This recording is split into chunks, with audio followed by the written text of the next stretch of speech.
Action!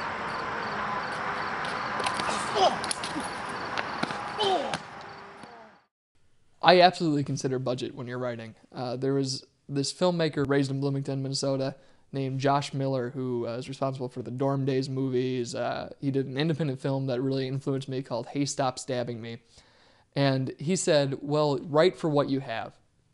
If you know that you have access to 5 locations and you write scenes for those locations, then it looks like you have a bigger budget than you do. For Limp Wings, it was really just, us just brainstorming. We just had to figure out what's a practical way that we can shoot. Like in this case, most of the action in Limp Wings consisted of biking shots and getting Alan while he was riding a bike in motion, which is really, part of the reason that Marcus wrote bikes into the script instead of cars is because we thought it would be easier to shoot bikes than it would to be shooting in cars. There's not a lot of choices you have for coverage within a car. We were just shooting out of the back of a pickup, or shooting, even there was this one shot that we had to get of the actual pedals, Alan pedaling the bike, and Eric actually, we'd put the tailgate down on the truck, and Eric lowered the red over the street, so it was just hanging over the pavement as we were driving about, only like 15, 20 miles an hour down the road, but we still have this,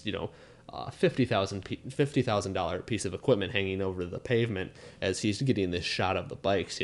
It takes some guts. You just have to, both, and you just kind of have to trust yourself. Do things a little dangerously. You can't.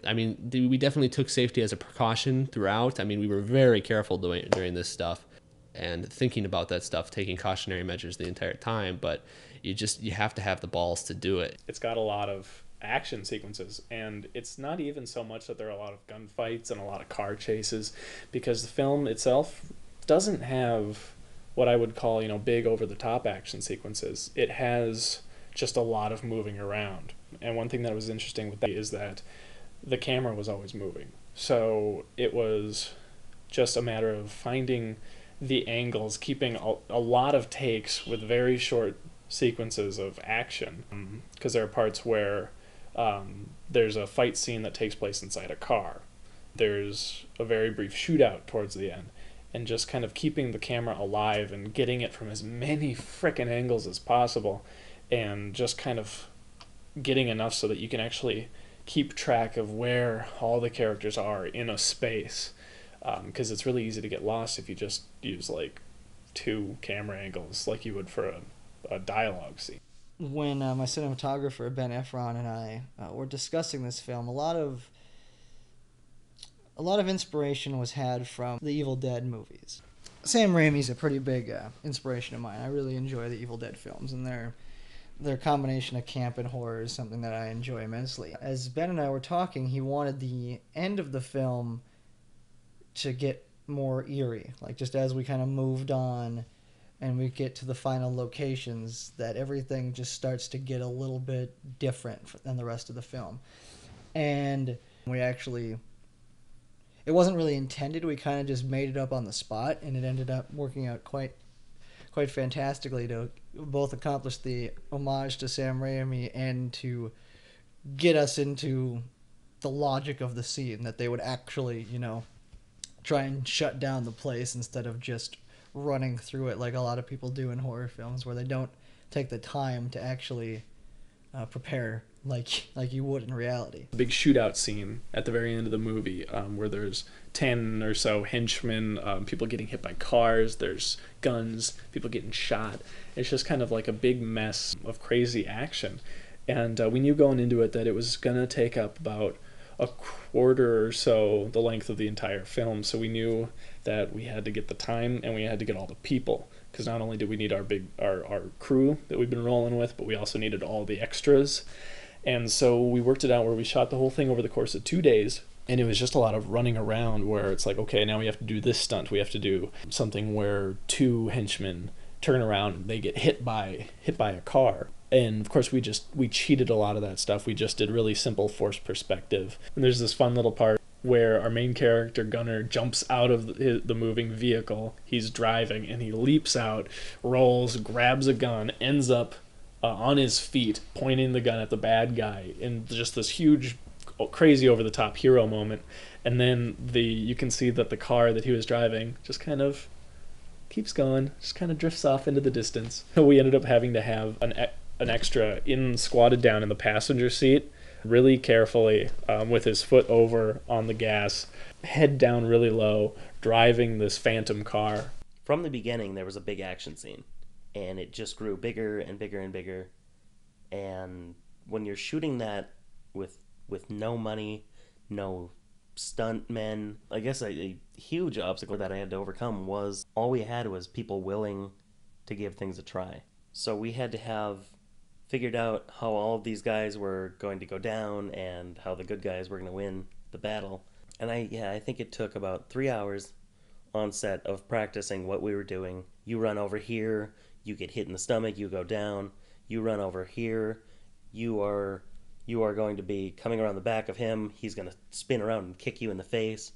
And all of the action that goes with that is, I mean, we're doing a full-on mock fight where people look like they're getting hit in the face. A lot of it's covered up in the edit and the angles that you use, but sometimes that got to be a pretty close call. During the course of this fight scene inside a car, the henchman that Joey was playing gets kicked out of the vehicle, and it's supposed to be going like 50 miles an hour down the road. So he gets pushed out of this moving vehicle and he rolls, and we ended up taking that about 6 times. And on the 6th take, it is the only one that's perfect. Like, it's the only one that's anywhere near close to good, and even that one's great. But on that one, I tried a slightly different approach. I was like, all right, I'm just going to walk off instead of jumping. It's like, all right, I'm going 20 miles an hour. I don't need to put too much force in it. And what happens is I didn't put any force in it, so I just fell straight down. And when I fell straight down, there happens to be a wheel, at the back of every car. One of my feet got caught under the car, and it brought me to almost a dead stop. Because, it just pinched the ground, which wasn't moving, and the car, 2,000 pounds right on my foot. And it was just like, ow. But I just kind of tumbled into the next shot, and it slowed me down enough, and I ended up landing right at the edge of the frame. So, I tumbled through the entire frame and fell in the foreground, and it couldn't have worked out any better. And I was just sitting there in a lot of pain, and was like, you guys gonna call cut? Can I move? And then eventually Eric says cut, and I'm just like, I think I broke my ankle. That's the first thing that came to my mind once they cut. And luckily it just ended up being sprained, and I think I sprained my knee too. But it's just one of those things that we could have cheated it so many different ways so that it was safer and that it wasn't stupid, which is essentially what this was.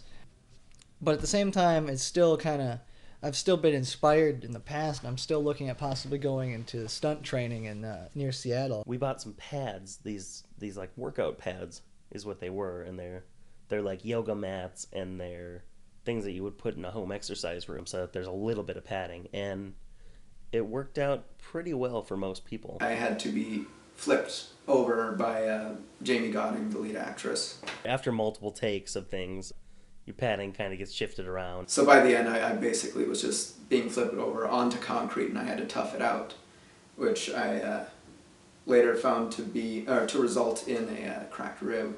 Nick, if you're watching, I'm very, very sorry about that still. I wouldn't have traded that experience for anything, because it got me slightly addicted to stunt work. It's that involvement. It's something else.